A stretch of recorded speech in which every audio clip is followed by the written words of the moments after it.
Good morning, good afternoon, good evening to everyone around the world. I'm Paul Sisler, and this is In the Moment. Today on Comedy and Controversy, there's not going to be a lot of comedy because there is a lot of controversy. And the controversy that we're going to be talking about is the banking system and what it means in relation to war. And for that, we're going to go back to 1929. We're going to go back to the beginnings of the Great Depression. So I'm going to be breaking things down. Jeremy Baker is going to be breaking things down. And we're going to try to explain to everybody what we're headed into so that they can get a comprehension of what's at stake. Jeremy, hello, hello, hello. Hey, it's good to be back. Another week. Yes, yes. I think this is episode 13. Is it Episode really already? yes, yes, episode 13, Banks and Making some War. progress. This is gotta be, Yes. man. Some of these topics you pick that that's gonna be intense. Yes. This is definitely a topic I picked this week, ladies and gentlemen. I picked this topic Mm-hmm. this week. Um I wanted to say hello to a few friends out there. Bob Johnson from WPKN out of Chicago, Asia Hussein, Bryce. Hello, hello, hello. I'm sure they're going to be joining us here shortly in the comments. Yep, let me get So my keep comments an eye open on the here. comments. Um, we're going to go in depth on quite a few things here. Bear with me for a moment because I need to get the Twitter feed going out to all of my friends and stuff. So that takes a second.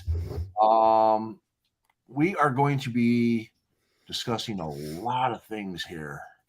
Let me get that I mean, sent we gotta out. talk about it. It's gotta be talked about Yes, because what we're gonna yes, talk about is extremely important to what's coming up here in the near future. And I think everybody needs to not accept what we're saying because yes. being in denial on this one's not gonna work.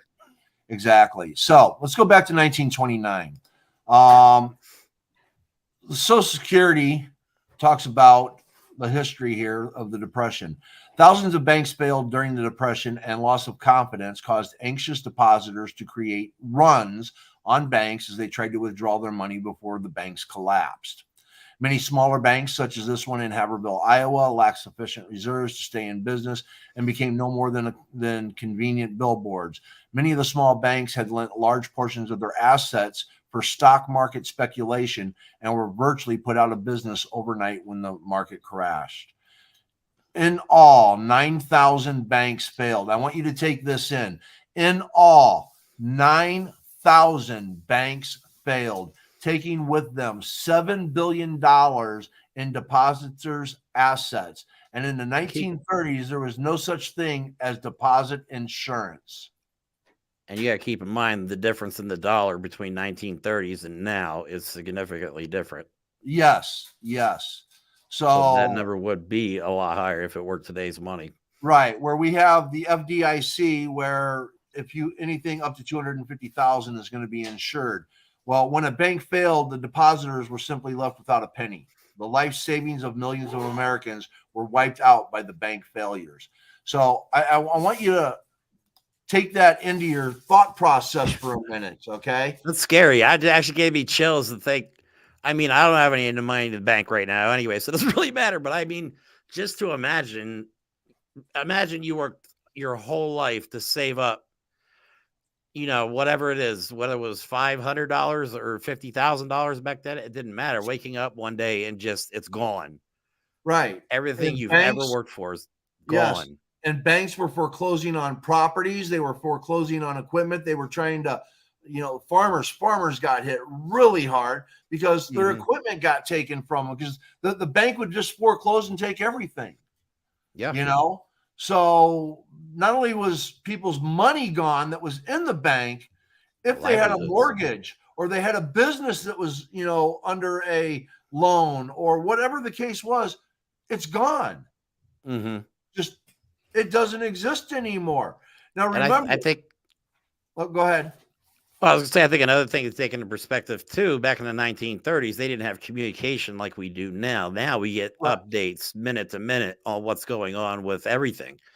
But in the 1930s, you literally relied on what? Radio, print, word of mouth, which was probably the worst of all of them.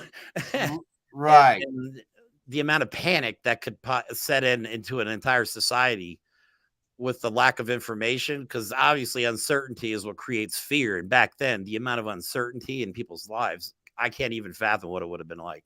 Right, exactly. Now, I'm going to bring this part up. This comes from the History Channel.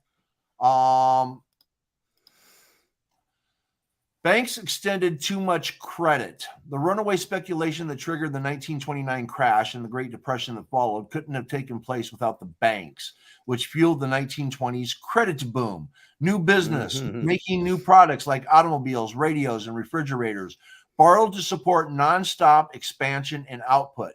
They kept borrowing and spending even as business inventories soared and Americans' wages stagnated. Now, I want you to think about that. Even though the banks were putting out all this money and they were expanding all these businesses and giving them basically a line of credit that was just unbelievable, they weren't paying their employees more. And I want you to think about how we look at that today with businesses where our wages are stagnated. Well, I'm actually glad you brought that up, because I think it brings up a very good point that we have not learned a damn thing in almost 100 years, because that exact example that you brought up is the reason for the housing collapse in 08. They were giving out ridiculous adjustable rate mortgages and ridiculously low payments at first to people with horrible credit. Some banks were doing it without even verifying income for cash, like people that made only cash. They were literally putting these mortgages together, then wrapping them together with better mortgages to make the whole package look better. And then it just escalated and escalated. And then when all these rates went up, there you go. Nobody gets their house anymore. You know what I mean? And we haven't learned a thing. It keeps repeating itself over and over again. Yes. Now, I'm going to go to the next tab here. Why did FDR's bank holiday succeed? After a month-long run on American banks, FDR proclaimed a bank holiday beginning March 6, 1933, that shut down the banking system. When banks reopened on March 13th, depositors stood in line to return their hoarded cash. This paper traces the remarkable turnaround in the public's confidence to the Emergency Banking Act passed by Congress on March 9th. This is why we have the FDIC. And it's because people were guaranteed that if the bank failed, their money would be safe. They'd be able to go and they wouldn't be penniless. Okay. So that's huge. Yes, it was. Now, when you start looking at today, we had the financial crisis in 2008, and the Obama administration created the Dodd-Frank Act because, again, you got to remember the technologies, the monies, the businesses, the corporations, and how things are expanding. These are the things that we had to do to protect ourselves and for corporations to protect the money that's in the banks. Now, what we're looking at is those provisions were that act was set into place to protect things. Okay. So in 2018, we had Donald Trump repeal a lot of those provisions, which I'm going to get into here in a little bit. But it's what allowed what's happening now to happen. So I mean, imagine being Obama, first black president in U.S. history, being handed the plate that he was handed by the Bush administration, because he took over right at the beginning of the crash, right? He took over January 2009. So, and he for 8 years spent putting all these safety guards in place to ensure that this doesn't happen again, so we don't repeat the same mistakes. And like you says, what does Trump do?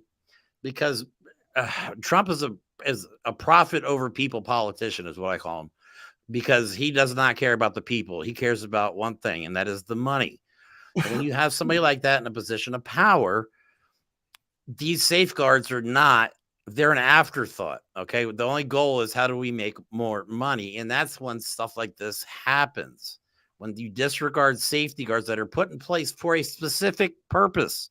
They were put there so this doesn't happen again. And now it's going to happen again. Right. Now, I want to go over some people that were actually successful during this time. Okay. When the Great Depression hit its lowest ebb in 1933, the unemployment rate exceeded 20%, and America's gross domestic product had plummeted by 30%. Not everyone, however, lost money during the worst economic turndown in history. Business titans such as Boeing and Chrysler grew their fortunes during the Great Depression. Okay.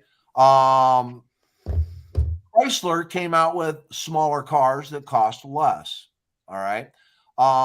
Joseph Kennedy Sr., stocks, movies, spirits. He made a ton of money in that. Okay. Unrelated stock market of the 1920s, in part due to their insider trading and market manipulation.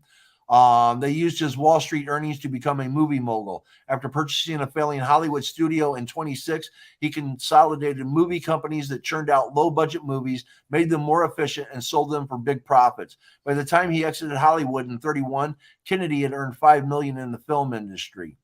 Okay. Let's see. J. Paul Getty, oil stocks and real estate. Okay. Now, I want you to think about today as we're turning away from fossil fuels and we're going into electric. Who are the people that are going to profit the most from another Great Depression? People like Elon Musk.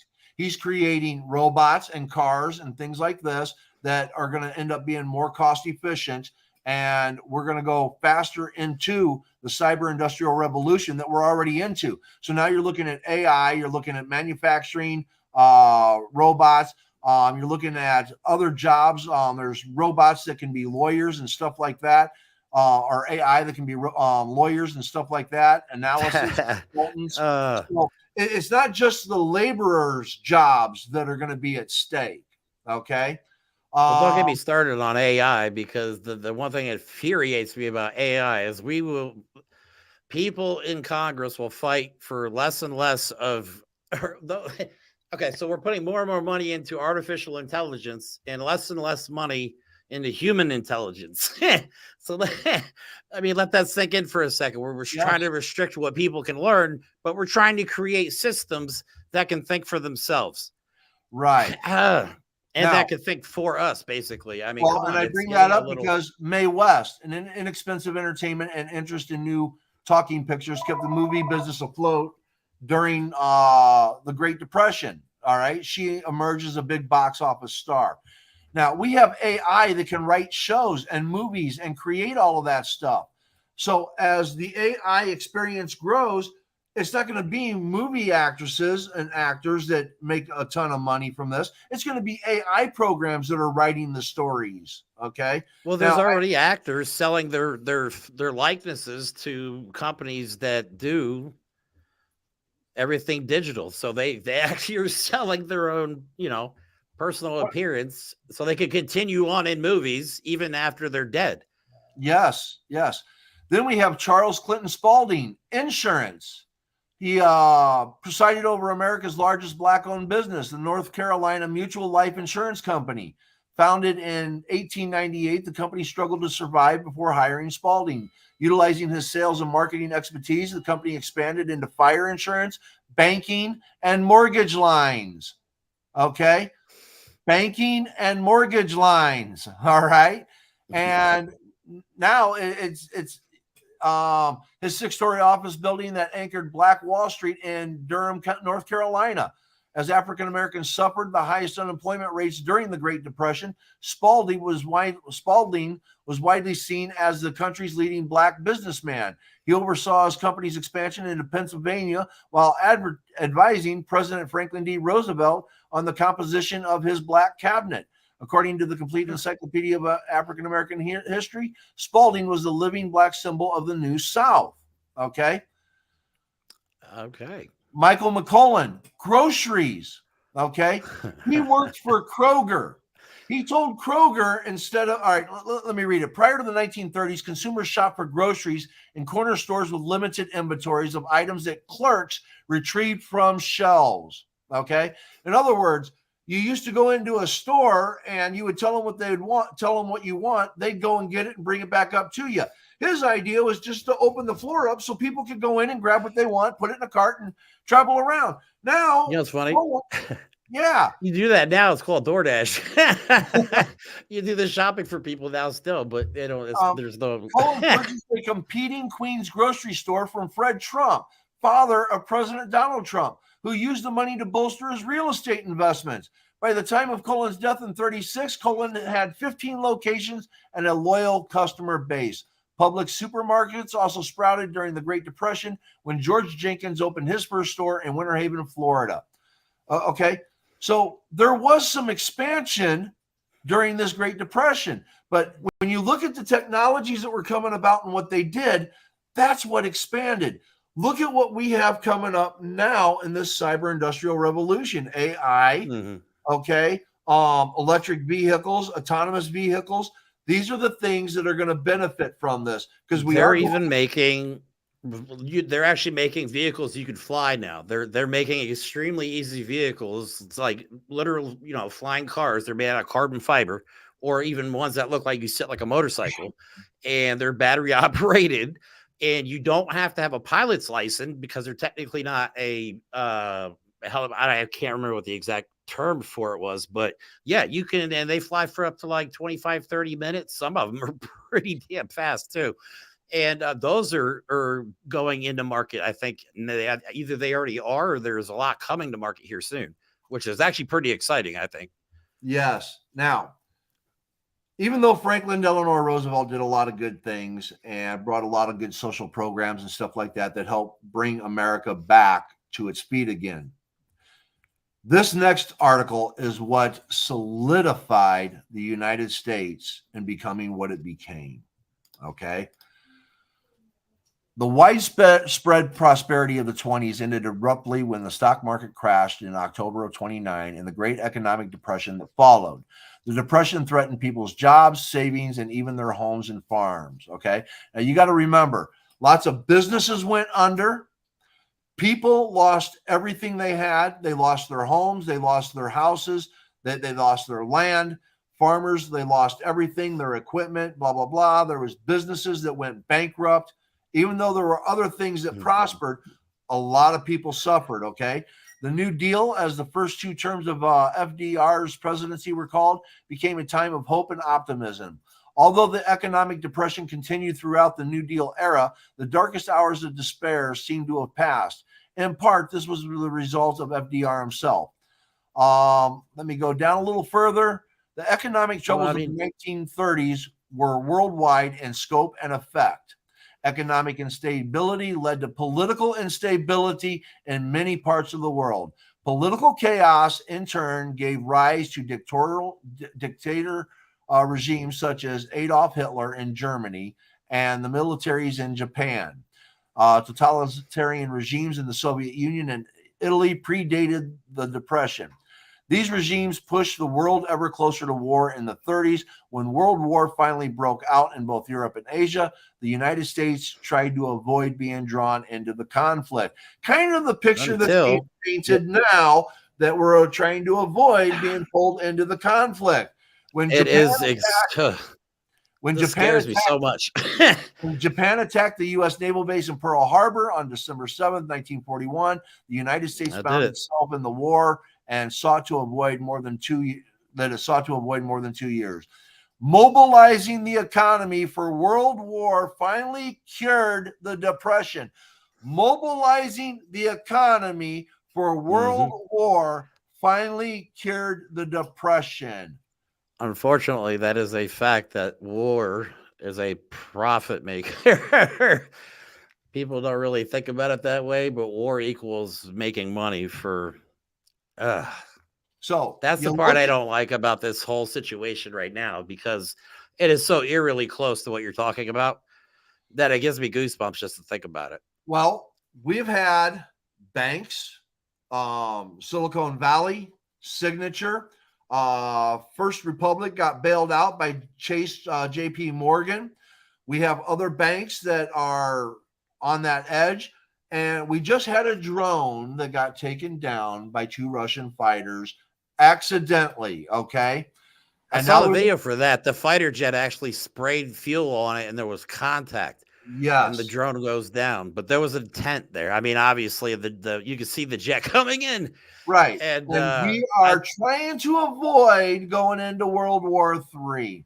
Now, now I wrote an op ed in 21 yes, you about did. about the legislation that our government was trying to pass to get us military bases in other countries. All right. And how it was done under humanitarian purposes. And everyone thought I was crazy, that we're the only way any of this could happen is if we would go into war. Oh, no. Russia, Ukraine. Oh, we're trying to stay out of that now, aren't we? China, Taiwan. Oh, when's that going to escalate and happen? And then We there's already said always we North put boots on the Korea. ground. Look at the legislation. Look at the history. Look at what we are going into. This is exactly a repeating of history. It is. It is. And I mean, and I would like, even when I always talk about this, like, at what point in America's history are we going to do something new? You know what I mean? What is I mean, what does violence get you? More violence. You know what I mean? Violence get. I mean, I've always thought it was ironic that you get peace through violence, intermittent peace. Violence is never a cure all for anything, but for some reason, it seems to be this world's go-to thing. It's like a nightmare. It's repeating over and over again. It's this endless cycle. So when it this, there's got to be a point in this society, and I hope we're on the precipice of something beautiful. Because I honestly, and I thought this a long time ago, that we're going to have to go through something, because nothing unites Americans like a national tragedy.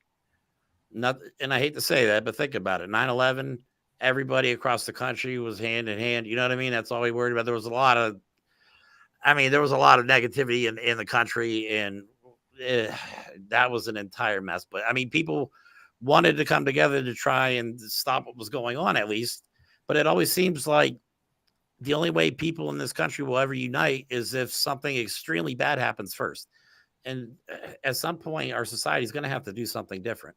But like you said, it seems like all the signs are there that that's not going to be the case this time around. I'm hoping it gets there eventually. Like, you know what I mean? I always say long-term change requires short-term action. So I'm hoping we're doing the right things now to ensure that we have a better future in the long run. But unfortunately, I agree with you. I do think we're not going to be able to stay out of this for much longer. It just, all the signs are there. I mean, it really is. It is. It is. And, you know, a lot of people want to blame this administration or that administration. All these war bills that I was talking about were proposed by Democrats. Okay. They were proposed by Democrats. And again, this is going to piss a lot of people off on the left that, you know, they're like, but Paul, Democrats don't like war. Oh, they do when it's going to make them money. When you go back to our war on terror, the Carlyle Group, they made money on that. Okay. And everyone thinks that was just the Republicans. If you don't think the Democrats were involved in the Carlyle Group, trust me, they were. Okay. Excuse me. It's about making money, and the war machine, the industrial war complex, military war complex, makes money. And that's what the aim is. So what do you have to do to get that ignited? Okay. You know, it's crazy that there's such a serious situation going on with Ukraine and Russia that I don't think a lot of people notice. But we have politicians. I got to bring this up because this really bothers me. We have certain politicians, and I'm not going to name drop on this episode, that want to go to war with Mexico. That's the insanity that's going on right now. We have a serious situation going on that's going to need our full undivided attention. That needs our full undivided attention right now. And we have people that are going Oh yeah, we're just stop sending money to Ukraine, leave Russia alone, and let's go to war with Mexico. That is literally the stuff that's being talked about right now. And these are the people we're putting into positions of power. I mean, one of these people are on the Homeland Security Right. Committee, so And it's this because is not something they to don't take lightly. well, they don't know what the overall scope of the other war plans are. Okay, because they're not educated enough in government to begin with, and they're in there and they're not included as part of the group. So they truly don't know what's really going on behind closed doors. They have their own agendas and their own propaganda that they're pushing for other reasons. But those things keep you and I divided on this issue or that issue, blah, blah, blah. So we're distracted with what's really going on as all this other legislation is being signed off on. Because the legislation that I listed in my op-ed, even though it was sponsored by Democrats, it's also being co-sponsored by Republicans and Democrats. Okay, they're all on board with it because they have an agenda of what they want to do with it. All right, Right. and that's about, again, letting our government, well, not our government, but letting our economy fail and fall to where people are really desperate, and then war brings us back together. You know, And this is another thing I hate is the lives of 350 million approximately Americans are at stake here. And it seems like we're being played as puppets yes, by politicians right now, and they are not understanding what it's like in America right now as it is. People are at the breaking point. I mean, you see it with all the violence. That is what's causing violence, not the guns. People are breaking. yes, The guns are their tool.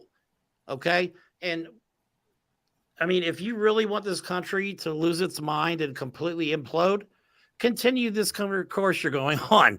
You know what I mean? People are not going to take it much longer. We can't do this much longer. As somebody living currently in poverty, I can tell you right now, every day is a struggle without having to deal with the stuff that you and me talk about. You know what I mean? right, So I deal with my daily life, plus you and me talk about this stuff nonstop. And I'm online looking at this stuff nonstop. And it's bad. I think it's worse than people realize. Shelves are empty at grocery stores. Fast food places and restaurants are severely understaffed. I mean, the signs are there of a complete, like you said, another Great Depression, pretty much. You know what I yes, mean? Soup absolutely, lines, bread lines. You know what I mean? People going to food banks. That's the stuff that is at stake right now. And yes, it's all the clues are there. If people would just stop hating one another for 1 minute and look, they're all yes, there. yes.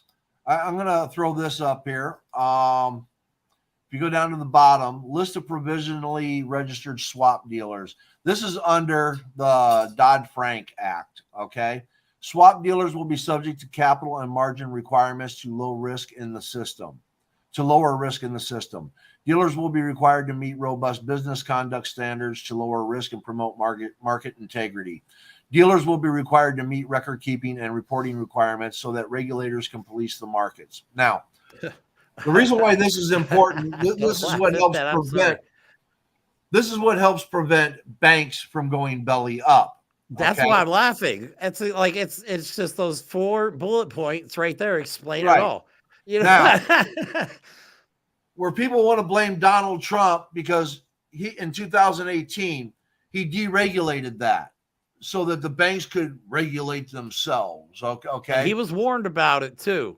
right, and People I'm getting to told that. him. I'm People getting. told him flat out. I'm sorry. I'm sorry. Yes, it's all right. I'm getting to that because we have here the CQ, which is the Congressional Quarterly Almanac. All right, and when you go down to the CO report, the CBO assessment, the Congressional Budget Office gave Sarling a boost with a May 18 report that his bill would likely cut the federal budget deficit by more than $24 billion over the 10 years. Sarling said the CBO score affirmed the Republican contention that the bill would eliminate forever the possibility of large bank bailouts. The Financial Choice Act is not what Wall Street wants, but it is what Main Street and hardworking taxpayers need. CBO estimated the legislation would reduce federal deficits by 24.1 billion over the 2017 to 2027 period. The office said direct spending would be reduced by 30.1 billion and revenues would shrink by 5.9 billion. CBO cautioned that its estimates were subject to considerable uncertainty, depending on the probability that a systematically important financial institution would fail. That probability is small under both current law and under the legislation, but it is hard to predict, the CBO wrote. Hinsarling's bill, in part, would repeal the Federal Deposit Insurance Corporation's authority to use the orderly liquidation fund to resolve strategically important financial institutions, or SIFIs, in danger of collapse. CBO estimated that ending that FDIC authority would reduce deficits by 14.5 billion over the 2018 to 2027 period. All right. When you start looking at this and you look at the damage that it could do if a bank were to fail, okay? I can hear somebody in the background there, Paul. Yeah, that's my stepson and all that. Oh, I'm sorry. All right. So when you're looking at this, the banks would, however, get the benefit of repeal of the Volcker Rule, a provision that prohibits federally insured banks from trading with depositors' money. The bill would also rein in the Consumer Financial Protection Bureau, the federal agency that collected $100 million from Wells Fargo at the bank after the bank admitted it opened nearly 2 million bank and credit card accounts without customers' knowledge. Okay, so when you look at what was supposed to be done and what is being done, this has opened up the door for these failures. All right. Now, Democrats signed on to this, not all of them, because there were a lot of them, as you were saying, like Bernie Sanders, Dianne Feinstein. There were a lot of people that said, no, if we do this, banks will collapse. Yeah, people that were good with money. I remind you that were very knowledgeable about the market, not someone who has failed repeatedly at things. You know what I mean? I mean, these were people that warned him, saying, look, this is the market's going to collapse. It's going to happen. They don't care. They didn't care. And this is the consequences that we're going to pay because of the actions of a very few people.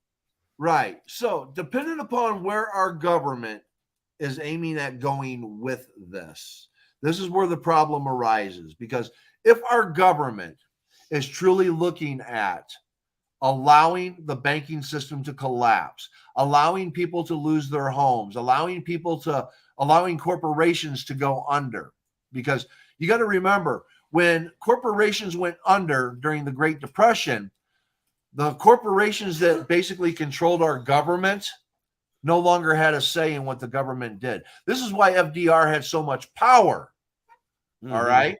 So now, if we go through that same thing and we have corporations, whether it be Amazon, Walmart, or whoever, and not that I'm wishing that they would fall or anything, I'm just saying, if they were to fall, they wouldn't have the power over the legislation that they currently have right now. So this would give our government back some more of its authority that it used to have, and it would allow people to, hey, we're tired of this, we're tired of that administration, we're tired of this way of thinking. Let's get somebody in there that's going to do things for us.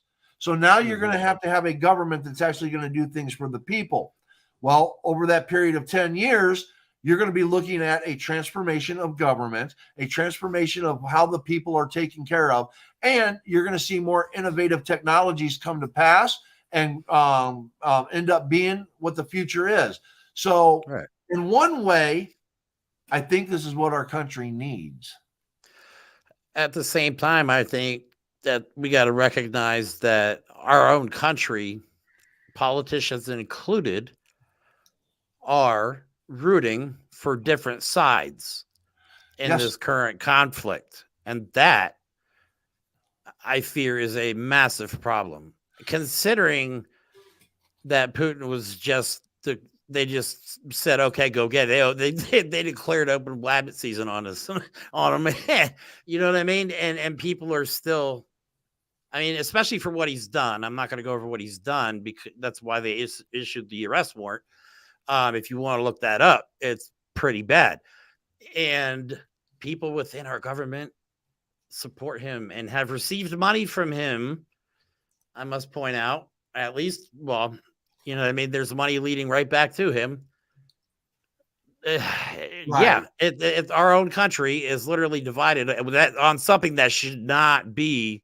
We should not be divided on this matter. There's no reason for any other politicians to be supporting Russia.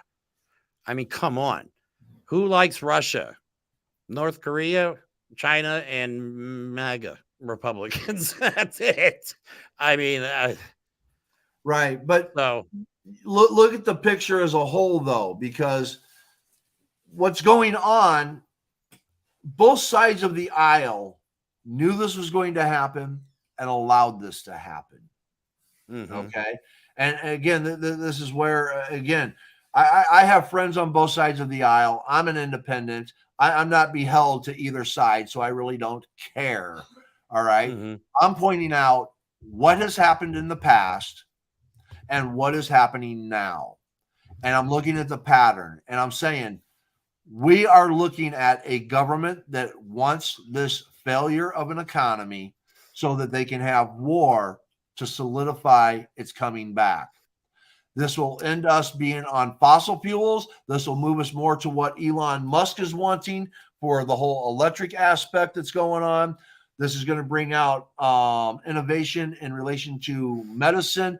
This is going to bring us probably a UBI, universal basic income. It'll probably even bring us universal health care, because unfortunately, a lot of people need.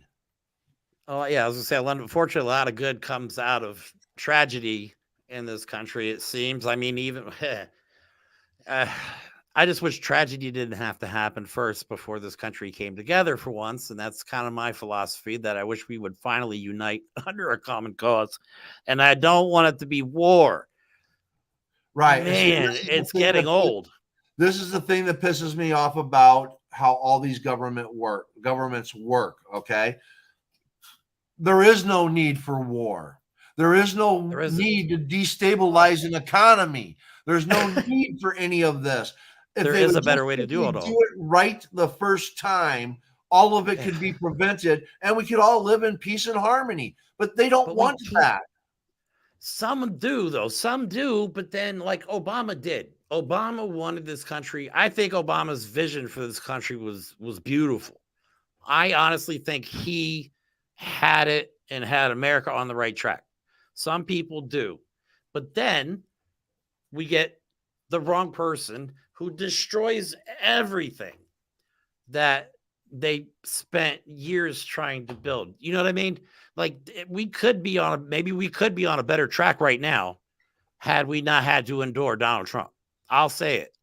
I honestly think had we had a different president than Donald Trump, we would not even be in this current situation. I know we wouldn't, because first, the banks probably wouldn't be.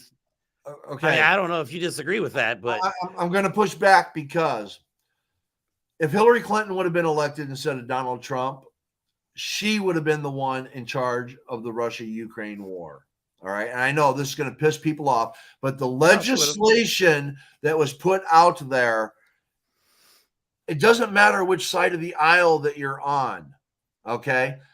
Trump was another puppet that they couldn't control. He was a monster. He's a symptom of the problems, not the source of the problems. Okay. The stuff he's posting right now too, though. I mean, right. Well, and again, I won't disagree that I think that he's some kind of a deranged, narcissistic lunatic. Okay. That I'll give you, but the issues that were going on behind the doors. Okay. That has nothing to do with party. That has to do with their plans on what they were planning that we're going into now. This would have happened regardless of who was in office. I do, but I think had we had a president who did not deregulate the living hell out of everything, maybe our financial market, I'm not an expert, but I would like to think if all those safeguards were still in place, we wouldn't be talking about banks failing right now. I don't think we might be still talking about war. I disagree because I think that your center aisle Democrats would have been pushing for the same thing that Donald Trump did in 2018 because it was part of the agenda to begin with. And I know people are going to go, Paul, you're a conspiracy theorist. No, I'm saying the legislation was there. The legislation was there. I have to agree with you on one thing, and you always say this, as long as we have corporate-owned politicians, this is what's going to happen. Bingo. And we need leaders in Congress. We don't need billboards. We don't need hate mongers. We need people that want to lead this country into the future, not drag us back into World War II Germany. I mean, the stuff that's going on in the state level, I swear is unconstitutional and somehow still happening. At what point is the federal government going to step in on these social issues that we always talk about?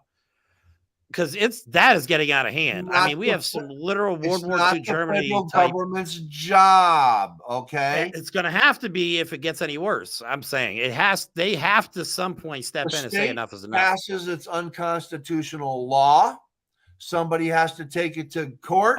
It has to go through the court system, and the Supreme Court has to decide that it's unconstitutional. While innocent Americans suffer.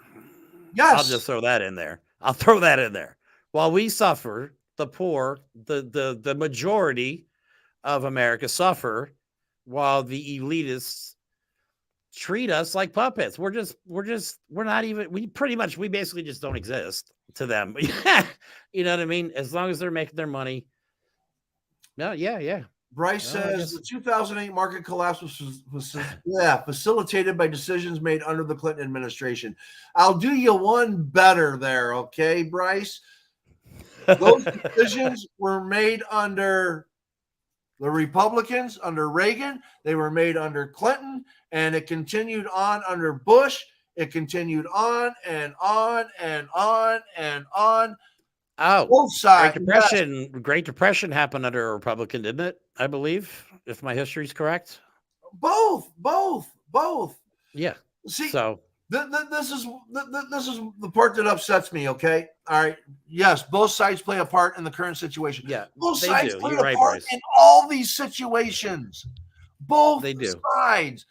People will pick apart and say, look at what this president did. Look at this piece of legislation, or look at this executive order. Well, let's go back and look at the preamble to that, or the pre-sponsorship to that, or the bill that was put up that, oh no, this one little part we weren't going to agree with. So they take the part that they agree upon and they put it in this new bill. But this bill was passed by the R or the D. Well, let's go back to what it was. And again, even want to look at that. Even the most perfect bill is corrupt typically by the time everybody gets their hands on it. Right.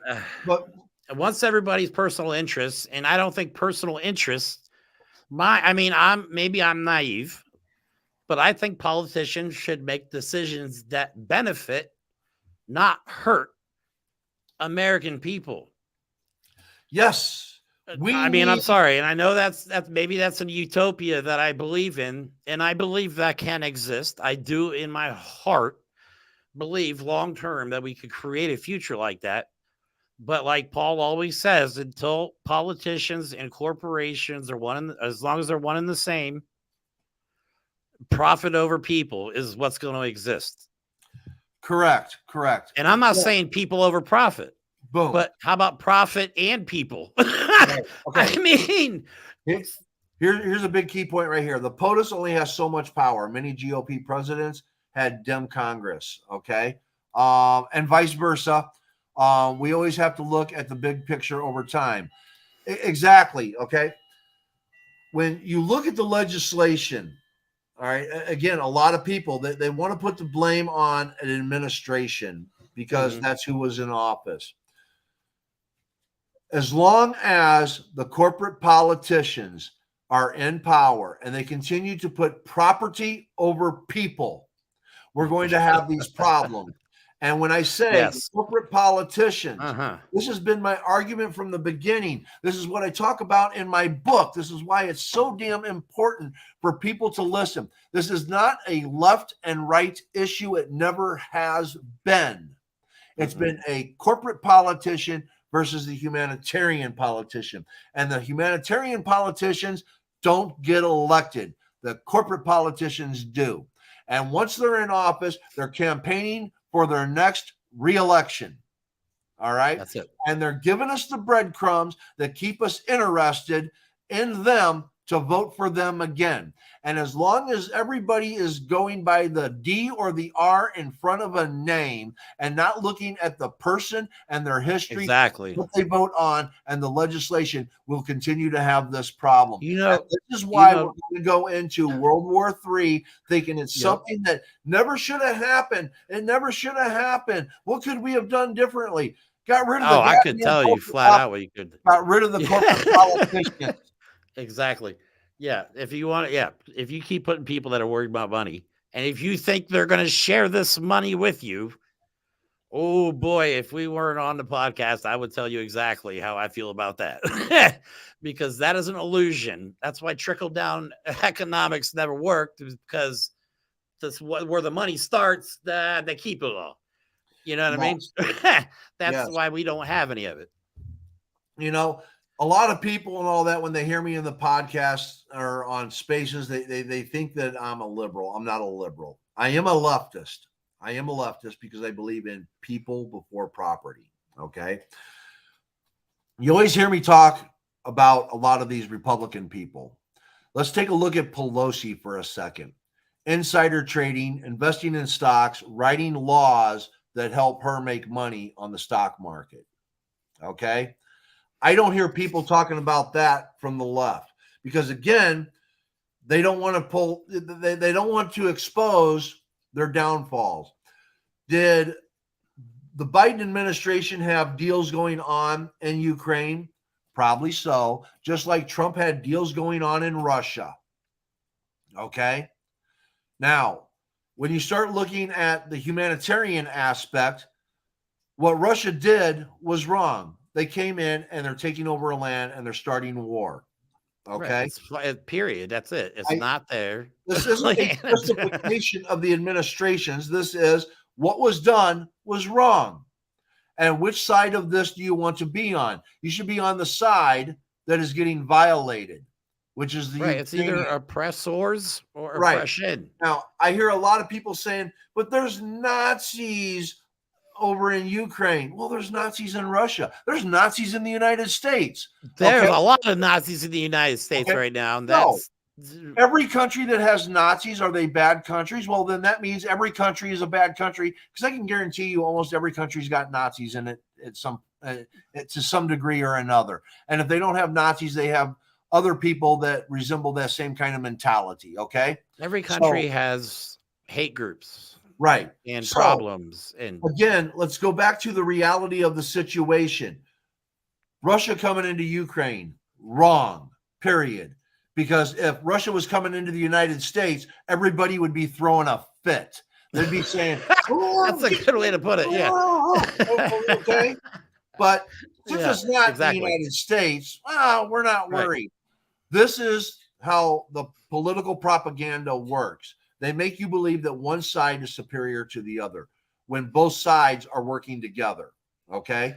And you know darn well that people have been like, well, we talked about people voting for just the person, not the party. You know, people have been voting Republican or Democrat their whole lives and refuse to go the other way. That's an issue that we will have to overcome somehow.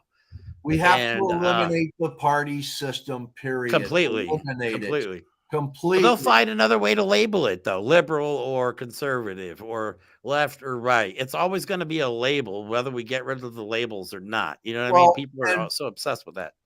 Once we take that out of the context and people have to start running on their own, their own credentials on who they are and what they stand for, and we allow people to make these decisions. This is also where I'm really liking the Forward Party, because they want to do ranked choice or start star voting. If we could go to those kinds of systems, we could actually get better people in office, because now it would be more about what the people truly want versus what the party system wants. We got to get rid of the duopoly. And I think that's very important to point out too, because I want people to understand one thing. All right, so Sarah tax money to go to pay their salary, right? Every single bill they propose that's either nonsense or just chasing shadows or trying to investigate something. All this time spent, wasted, could be spent on things that actually help Americans. and that should make everybody angry, regardless if you're a Republican or Democrat, because nothing is getting done that helps the average American. Nothing. Correct. I don't see lives improving for the average American people, and I'm one of them. Bryce put up another comment. Funny how anti-war types change their tune as soon as their guy is commander-in-chief. My left-wing pals can't send enough money and supplies to Ukraine. Exactly. See, and here's the thing. I have no problem with sending money and supplies to the Ukraine, okay? But what about the homeless on the streets here? What about our medical situation here? How about the things that we have going on here? How come we're not addressing that? We never have. I agree with that. We never have the money to help the people, but we have the money to help other people. I've been looking at online. I have been noticing that people are starting to see what you just said. People are starting to take notice that, yes, like you said, yeah, let's go to war. Yeah, let's do this. But and then, we're hungry. Oh, we'll get to you later. Like, that's how it is in this country. And like I said before, people are suffering as a result. Yes. American people are suffering as a result. And I have no problem supporting Ukraine personally, because let's not forget that Vladimir has been labeled a war criminal by The Hague, which is the court of courts. You know what I mean? Come on. That should disqualify him from any American support right there, period. Done. I don't care if you're a politician or a person in this country. Right. Right now, there should be absolutely zero reason why you should support that. Right. And I agree with that. But again, the politicians in their division is that Putin's not doing anything wrong. Why are we sending money over? Let them figure it out themselves. It's not our thing. Yes and no. Because we have to recognize that there is Russian money in the government on people that are trying to get back into the government. There is Russian money all in there. Right. This is not a conspiracy. We have NATO and the United Nations, because we're all supposed to be working together as a world unit. Okay. And we can't allow other countries to go in and take over other countries. All right. It comes back to the golden rule: do unto others as you'd have them do unto you. Do you want another country coming in and taking over the United States? Do you want that? Right. No, you don't. So why would you allow somebody else to go in and do it to another country? Now, as far as especially if we're supposed to be the leaders of the free world, right. That's how can we be leaders? Let's repeat that: leaders of the free world. Okay, so we can't support oppression within the world, which we typically don't. We go to wars to fight oppression, and this is the part that really usually gets me angry. We allow oppression to happen to our own people right now. Yep. We go to war to kill people and blow stuff up over oppression. Right. We let it happen right here on American soil every single day. I mean, the amount of hate in this country, that's not freedom. What's happening in America right now, that is not standing for freedom. Right. And I have to say that because the more and more I see it, the anti-Semitism, the racism, attacking people with different gender identities, women, like, this is America, people. That were supposed to stand for something. We're supposed to stand for freedom. That was the whole point. And we cannot flip the script like this. Right. In relation to the war, Bryce said that's the same thing the right said to Ho after Saddam Hussein. You know, this is the thing that I'm talking about in relation to when one side does something and their people get behind it. When the other side does the exact same thing, now they're against it. Right. So, That's I get and that. and it doesn't matter which side you're talking about because they both do it. Okay, They they do. both Both do it, sides do. and this is where we have to get beyond the corporate controlled government. Once we can get There is beyond, one side that's worse than the other right now, though. I'm sorry to say. yes. Well, and I agree that one side right now is worse than the other, but when it comes to the backroom deals, they're all again. It's it goes Think back of, yeah, to you want to talk about backroom deals? Think of the backroom deals for 1 second that we will never know about that McCarthy had to make to get those votes. I honestly think still that's why he released that footage to Fox News. That's a theory. Okay, that's something I'll never be able to prove. But to me, that's the only reason that I could figure that he would send it just to Fox News. right. Michael had said their argument is that we wouldn't want the Russians to build a base in Mexico, Cuban Missile Crisis. Yes, Michael. Um, Again, when you start looking at the people on both sides, when one side does one thing, I'm all for it. But when the other side does it, I'm all against it. Mm-hmm. When And you know you me, I'm anti-oppression just worldwide. I mean, it shouldn't right, be a and question. It that's shouldn't be where a I'm at. question. That's where Yeah, I'm it at. shouldn't. Okay, I But we am. have Americans that are pro. Yes, Americans, we have please. people that are pro hate. Okay, but again, let's get back to the banking and the war. Yeah, I'm Okay, sorry. I'm sorry. well, that's okay. That's okay. You When know we're me. talking about the banking and the war, these are programs that our federal government has long had set up for many different reasons in many different ways. And the whole rhetoric that we the people get from our Congress people when they're on TV and they're talking about how they're for this or they're against this, if the tide was turned, their views would be turned. Okay. Mm-hmm. Because it's now their commander in chief that is doing this. And like Bryce just said, I don't trust any of them. I'm just balancing the conversation and trying to illuminate the biases we all have. Critical thinking is the only thing that can save us. I love Bryce. Absolutely. Thank you, Because Bryce. Thank you, instead of Bryce. looking at it by party, look at it, is it benefiting humankind? If it's not Mm-hmm. benefiting humankind, then they're in the wrong. Now, let's go and look at like a serial killer. I bring this up for a reason. John Wayne Gacy, Jeffrey Dahmers, whoever it is you want to bring up, they all talk about how they're good people, how they're good people. And they were like, I didn't see it coming. And they did this bad thing. So now they're bad people. Okay. When you look at our government and you look at both sides do bad things. So how come we can still consider them good? They're not. When you do those bad things, you are bad. And both sides of the aisle are doing bad things. They have where does the responsibility fall, though? Because that really comes down to us, the American people, putting the wrong people in places of power. Due to ignorance, yes. Because we're so blindsided by the propaganda that we're not doing the in-depth research and looking at who we're actually putting in office. Why do we want this person in office? Because they got a D in front of their name. They got an R in front of their name. Right. Or they promised us they do this on their campaign. I mean, just come on.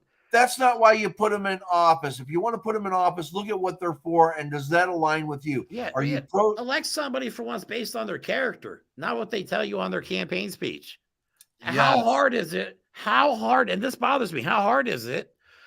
I could pick my phone up and research anybody I want right now in minutes. You know what I mean? It's not like the old days when me and Paul were growing up where you actually had to go to the library to research stuff. You know what I mean? The amount of instant information that we have, and still we have this issue. Yeah, back then, if you wanted the legislation and all of that stuff from the Library of Congress and what they were voting on, you'd have to go to the library and look it up, and you're getting stuff that was done 6 months, a year, 2 years ago. So you're never Or getting longer. the updated Yeah. stuff, where now you can go to congress.gov, Like that. congress.gov, and you And can see what legislation is being presented on a daily basis. You can I'd read like to the also say, I have to go throw it ahead. in there that you can also online read the U.S. Constitution, which I've recently discovered not many people have done, which Or we just like to buy it, encourage on this show. or We just buy encourage it it, on this show to read your Constitution. Because just buy it. some people are misusing. I get arguments all the time. People misusing, oh, free speech. You're against free speech. No, I'm for free speech. I'm not for hate speech because that's not what free speech is. You know Correct. what I mean? And people like always, people take a few words out of an entire document and misrepresent it and misuse it all the time. So Yes. if you want to at least know your rights as an American, and it's not a long read, it's very simple. How long is yours again? Here it 70 is. pages? Here it is. No, it's 30 pages. Oh, 30 30, pages. 30 I mean, come short, on. small pages. If you can't take the time to read this, if you can't Yeah, take the don't come to time me to online or truly in understand person. what your rights are, and trust me, Exactly. I have researched this. I have written a book. Yes. I go over all 7 articles of the Constitution in this book. I go over them. I explain what they mean. I break them down in layman's Yes. terms so But I think people it's can time people. comprehend what truly their rights are and what we can Yes. do to change Yes. things to benefit humankind. Things that our founding fathers did not foresee. How could they? They didn't know that we were going to have robots. They didn't know that we were going to have AK-47s. No, yeah, back then, I mean, what a trained soldier could shoot 3 rounds a minute. You know what I mean? It's a different time now. They yeah. could never have foreseen that. However, I do think, I mean, at least I honestly, I think I came up with this thought today, and I don't know if anybody's ever, you know how people got rid of the Pledge of Allegiance in school? Why aren't the kids being told, like, why can't we say the preamble to the Constitution at the beginning of school? I think that first paragraph is an epic representation of what America should be like. And people are not paying attention to that paragraph. Says it all. Even if you don't want to read the Constitution, at least read that first paragraph. How about I Crying out loud. read that first paragraph to close our Please show do, out? because I mean, it says it all in there. It says be good people, basically, and help your fellow Americans. Paul's going to read it. I'll give you Here it the is. short version. We, the people of the United States, in order to form a more perfect union, establish justice, ensure domestic tranquility, provide for the common defense, promote the general welfare, and secure the blessings of liberty to ourselves and our posterity, do ordain and establish this Constitution for the United States of America. Thank you. And remember, it says we the people. And we're not we the white people, not we the rich. And this is, I learned this from reading about Frederick Douglass. And if he can believe in those words of the Constitution during Civil War era, why can't Americans not believe in it now? I find that hard to believe that that's not possible. Because you can't believe in something you've never read. Well, that's true. But hopefully everybody that's watching now knows the preamble of the Constitution is a roadmap to being a better country. Yes. And there'll be people that'll argue, well, it's how you interpret the common defense and general welfare. Well, no, it's not. And I break that down in Article 1, Section 8 of our Constitution in my book. Get the red herring effect, educate yourself. And if you find things that you disagree with, hey, I'm willing to have a conversation with you about it because me too. Hey, not an argument. I may have got something wrong. And if I got something wrong, I'm willing to go back and say, hey, I got that wrong. I am too. And I think that's another thing too in America that people need to realize: being wrong and admitting you're wrong is a good thing.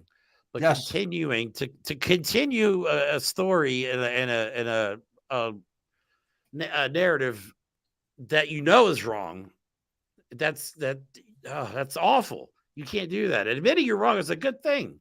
That means you learned something. Yep. That means you opened your mind a little bit. Yes. Get over the shame and get over the humility. Oh, we got an hour and 5 minutes already. Yes, yes. All right. Great show. Thank you. I know we got intense. Thanks for There watching. wasn't a lot of comedy today. It's Hey, really hard it had to be talked about. It's hard to find the comedic relief in something that is so dire that we truly need to look at, because we are repeating history right now. We are repeating history. And if we don't get off our ass and take a look into what's going on and start electing people into office that are going to truly fix this stuff. And again, I don't care what side of the aisle you're on. We need people that are in there looking out for the human value first. The human value first, property value second. And if you put the human value first, trust me, you're going to be electing somebody completely different than you thought. Yep. And like I said before, man, long-term change requires short-term action. We have to make the right decisions right now in order to make sure we have positive change in the future for our future generations. I mean, we have to ensure there's a country left for them to live in. I mean, it's our responsibility as Americans, at least. Well, it's going to go one of two ways, Jeremy. It's going to go one of two ways. We're either going to become a tyrannical country. Okay. I cannot believe that'll ever happen. I think it got close. I think we got close. And there are people that never believed that Donald Trump could be president. And guess what? Donald Trump was president for 4 years. And I don't care what anybody says. People can laugh at me all they want. They can say, Paul, you don't know what you're talking about. Donald Trump goes to prison and he doesn't get pardoned. He will be the first president of the United States. I don't believe that. Prison. Mark my words. Mark my words. There's no way people are that dumb. If that happens, I'm moving to Canada or Mexico where it's safer. But, I'm telling you that we have to start looking at things. We're headed one way or another. We're either headed towards tyranny and fascism, or we're headed to finally fixing things and becoming the country that we've claimed to be for centuries. How about this? I think the next, I'll just say 2 years. I think the next 2 years are going to determine a lot, because we're seeing the fascism, and I think people are getting a taste of something they thought they want, and people are shying away from it, because there's a lot of people that at first were all about this anti-woke thing, and now the term woke is being perceived more positively, like we talked about on our episode about being woke, that it's a good thing. You know what I mean? People are starting now, a few weeks after our show, starting to come around and see that it's not a bad thing. You know what I mean? So I hope with all my heart that our country takes a turn in the right direction. And I think the next 2 years are going to determine that, because these state laws that are being made, oh boy, there are going to be repercussions on an epic level for some of these decisions and I'll say it, down in Florida, wow. In America, come on. No, that's right out like World War II playbook, man. No, I will never stand for that. I would leave this country if that happened. And remember, one of the articles that I read talked about the political chaos that the country was in 1929, heading up to the whole failure of everything. We're also there. We're also there. We have that division. We have the same chaos. We're going through the same thing, We definitely are. Yeah. So study the history and you'll see that that's exactly where we're headed. All right. I wanted to thank everybody that came into this. I wanted to thank everybody on Twitter, because I was watching Twitter simultaneously, and some of the comments on there. I'll start doing that. Bryce, thank you for telling me how to do that. I'm able to do it now, so I can read the comments that are going on Twitter also. I know I can't put them up on here, but I can read them and give shout outs and stuff like that. So thank you again, Bryce. Tell Bryce to give me his number. I'm going to text him next week, 5 minutes to 4. He always hops on at 4:40. Yes. In there. Oh, Bryce, I was in the space with Bryce before we started, so Bryce knew exactly what time we were starting. That's right. No excuses, Bryce. All right. All right, everybody. man. Thank you again. And Thank you. remember, Yes, please. be kind, be happy, and may good things come your way. Thank you. Yep. Thanks for the support. We'll see you next